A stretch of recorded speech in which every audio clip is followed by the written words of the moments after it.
حضرت عمر کا اسلام لانا اسلام کے لیے عزت کا ذریعہ بنا اور بلند آواز سے نعرہ تکبیر مکے کی فضاؤں میں بلند ہوا۔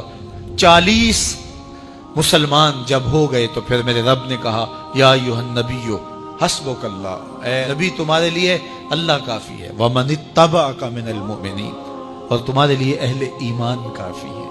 حضور علیہ السلام کے حوالے سے ان کی حساسیت اور ان کا جوش و جذبہ اور ان کی غیرت ایمانی دیدنی تھی۔ حضرت شاہ ولی اللہ محدث دہلوی علیہ رحمہ فرماتے ہیں کہ 17 مقامات پہ قرآن مجید میں حضرت عمر کی رائے کے مطابق قرآن نازل ہوا۔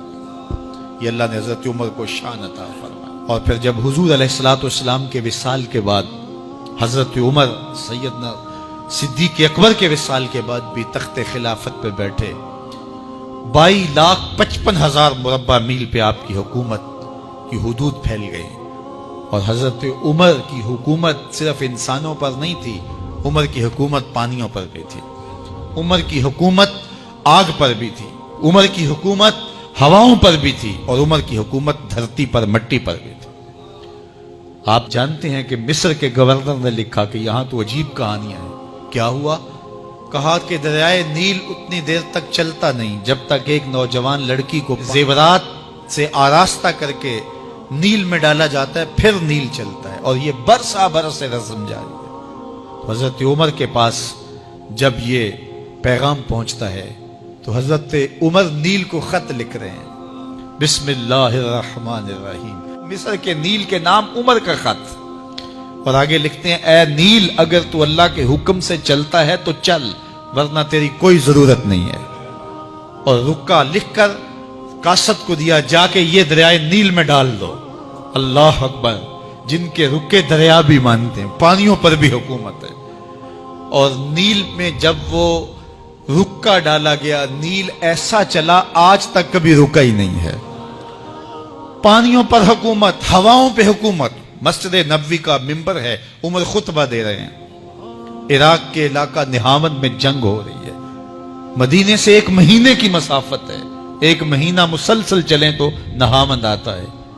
حضرت عمر خطبہ دیتے دیتے درمیان میں جملہ معترضہ کا، یا ساریہ الجبل، اے ساریہ پہاڑ نہ چھوڑنا۔ لوگ حیران ہیں کیا ماجرا ہوا کہ ہم سے مخاطبہ ہے، ساریہ نہاون میں ہے، اور کہا ساریہ پہاڑ نہ چھوڑنا۔ 1 مہینے کے بعد جب وہاں سے قاصد آیا، اس نے کہا اللہ نے فتح دے دی۔ کہا کیسے؟ کہا پہاڑ کو چھوڑ کر دشمن پر ٹوٹنے لگے تھے، آگے بڑھنے لگے تھے، ان پر حملہ آور ہونے لگے تھے۔ اچانک عمر کی آواز آتی، پہاڑ کو نہیں چھوڑنا، چونکہ اگر ہم پہاڑ کو چھوڑ دیتے دشمن پیچھے سے حملہ آور ہونے کے لیے تیار کھڑا تھا۔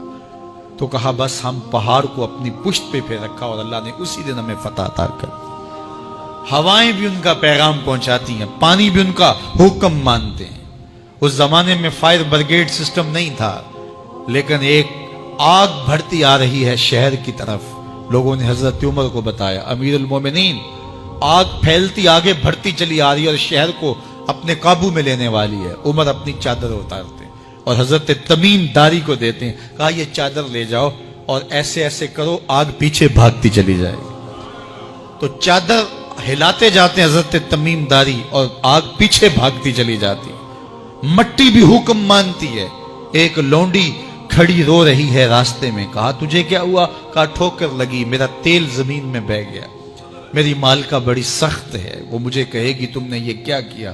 عمر درہ زمین پہ مارتے ہیں، فر الارض الم عادل علیک، زمین عمر نے تیری چھاتی پہ عدل نہیں کیا؟ تو عمر کے ہوتے ہوئے اس کا تیل پی جائے؟ زمین تیل باہر نکال دیتی ہیں، فرماتے ہیں ڈال لے اپنے برتن میں۔ تو یہ عمر کے ان کا حکم مٹی بھی مانتی ہے، ان کا حکم ہوائیں بھی مانتی ہیں، دریا بھی مانتے ہیں، ان کا حکم پانی اور آگ بھی مانتی ہے۔ وہ عمر، میرے حضور فرماتے ہیں ان الشیطان یفر من ذل عمر، میرا عمر وہ ہے جس کے سائے کو دیکھ کے شیطان بھی بھاگ جاتا ہے۔ حضرت عمر رضی اللہ تعالیٰ عنہ نے ایک بہترین نظم و نسق دیا اور امور سلطنت کو اس انداز سے منظم کیا۔ ایک غیر مسلم مفکر کہتا ہے اگر اس امت کو ایک اور عمر مل جاتا پوری دنیا پہ حکومت مسلمانوں کی ہوتی۔ ایک دن مسجد نبوی سے باہر حضور تشریف لا رہے تھے، دائیں ہاتھ میں حضرت ابو بکر کا ہاتھ تھا، بائیں میں حضرت عمر کا ہاتھ تھا۔ ایسے باہر کی جانب آ رہے تھے. دروازے سے کوئی بندہ داخل ہوا تو اس کو دیکھ کے حضور نے فرمایا ہا کازا نبعث یوم القیامہ، قیامت کے دن جب قبروں سے اٹھائے جائیں گے ہم ایسے ہی اٹھیں گے. میرے دائیں ہاتھ میں ابو بکر کا ہاتھ ہوگا، بائیں میں عمر کا ہاتھ ہوگا. اللہ اکبر. جے شک ہووی تے چل مدینے، جے شک